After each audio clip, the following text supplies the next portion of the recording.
Assalamualaikum warahmatullahi wabarakatuh. Kenalkan, nama saya Auxilia Nisa.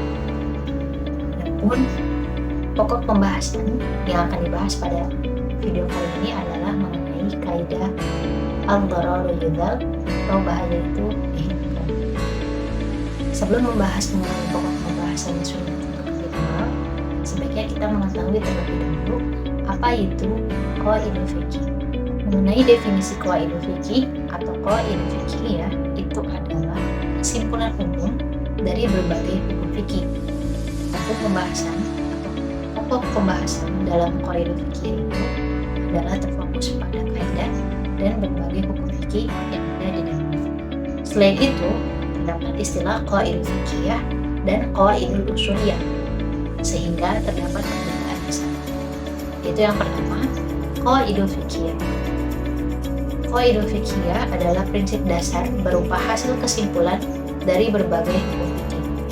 Sedangkan qawaidul usuliyah yaitu pedoman atau prinsip dasar untuk memahami nas dalam disiplin ilmu fikih. Jadi kesimpulannya adalah kalau qawaidul fiqhiyah itu adalah fikihnya terlebih dahulu, baru dibuat satu kesimpulan umum sebagai prinsip dasar.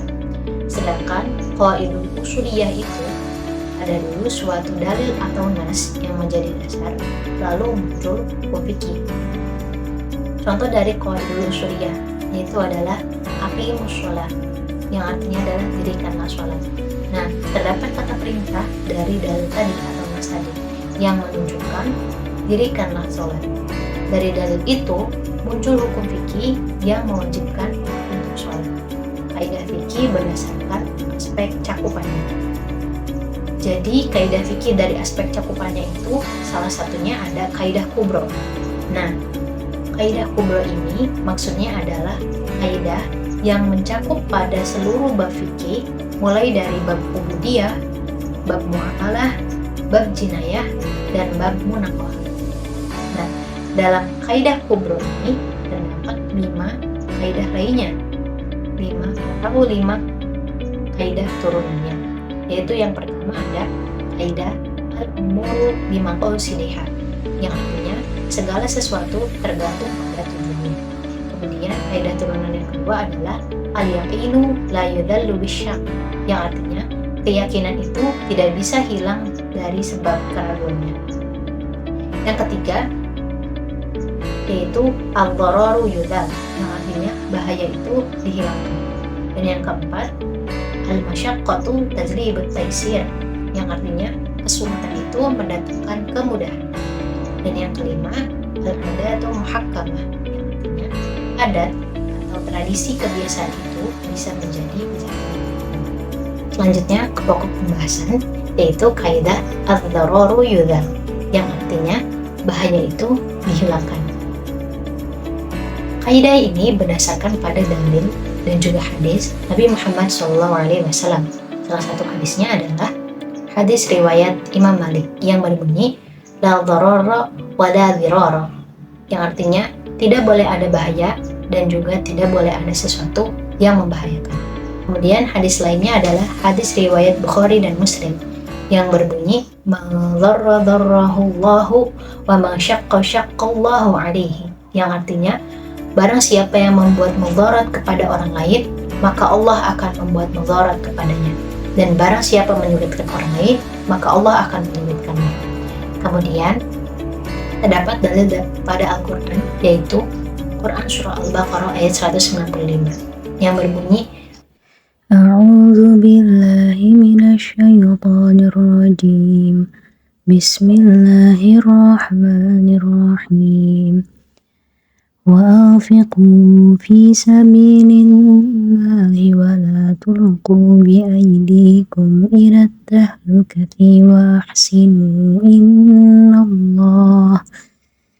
إن الله يحب المحسنين. Artinya, dan belanjakanlah harta bendamu di jalan Allah, dan janganlah kamu menjatuhkan dirimu sendiri ke dalam kebinasaan dengan tangan sendiri, dan berbuat baiklah. Sesungguhnya Allah menyukai orang-orang yang berbuat baik.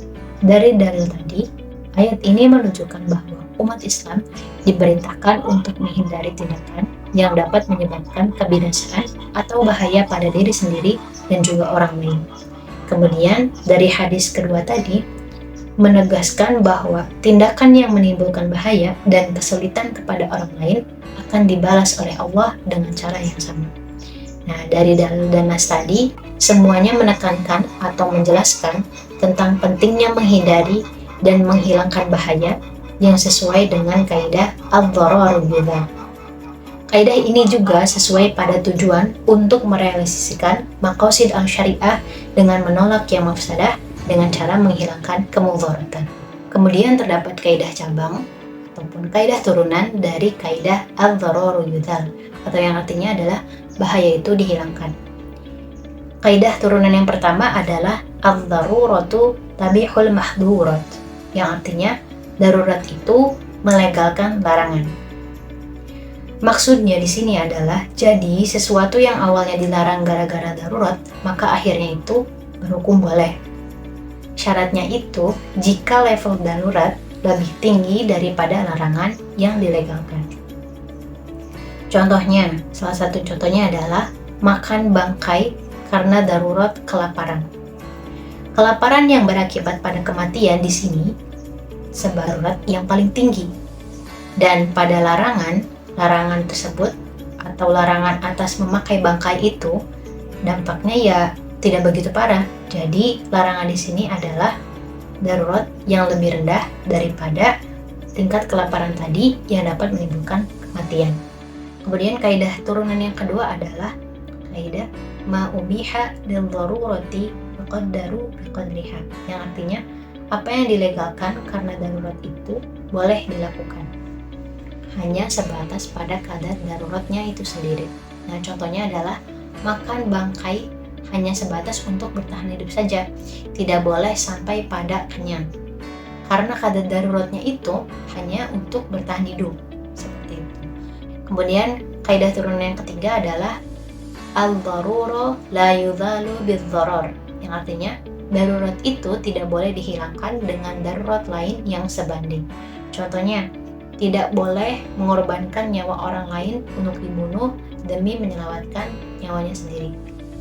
Seperti diumpamakan dalam kitab Al-Mustashfa oleh Imam Ghazali, diumpamakan dalam satu perahu ada 5 orang dan akan tenggelam. Kemudian kita tidak boleh mengorbankan 1 orang untuk dibuang ke laut demi menyelamatkan 4 orang yang ada dalam perahu tersebut, karena sama-sama mempunyai nyawa.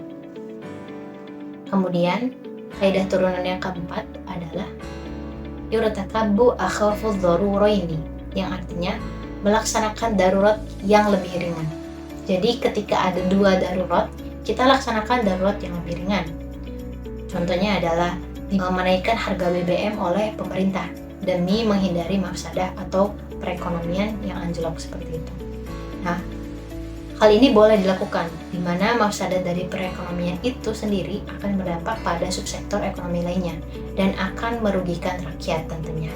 Dengan perekonomian yang anjlok itu, dengan cara atau upaya, salah satu upayanya adalah dengan menaikkan harga BBM dapat membuat perekonomian lebih baik, maka itu boleh dilakukan karena melaksanakan darurat yang lebih ringan. Dalam hal ini, darurat yang lebih ringannya di sini adalah menaikkan harga BBM, sedangkan darurat yang lebih beratnya adalah perekonomian yang turun. Kemudian kaidah turunan yang terakhir adalah dar'ul mafasid muqaddamu ala jalbil masalih, yang artinya menolak kerusakan itu lebih diutamakan daripada mendatangkan kemaslahatan. Jadi yang lebih penting itu adalah efek negatifnya dulu yang kita hindari. Contohnya adalah mengutamakan untuk menyelamatkan diri atau orang lain dari bahaya daripada melanjutkan sholat. Seperti ketika kita sedang sholat, ada orang yang dalam kondisi bahaya, kita selamatkan terlebih dahulu meskipun sampai kehabisan waktu sholat. Cukup sekian yang dapat saya sampaikan, semoga dapat mudah dipahami dan bermanfaat. Kurang dan lebihnya mohon maaf. Wassalamualaikum warahmatullahi wabarakatuh.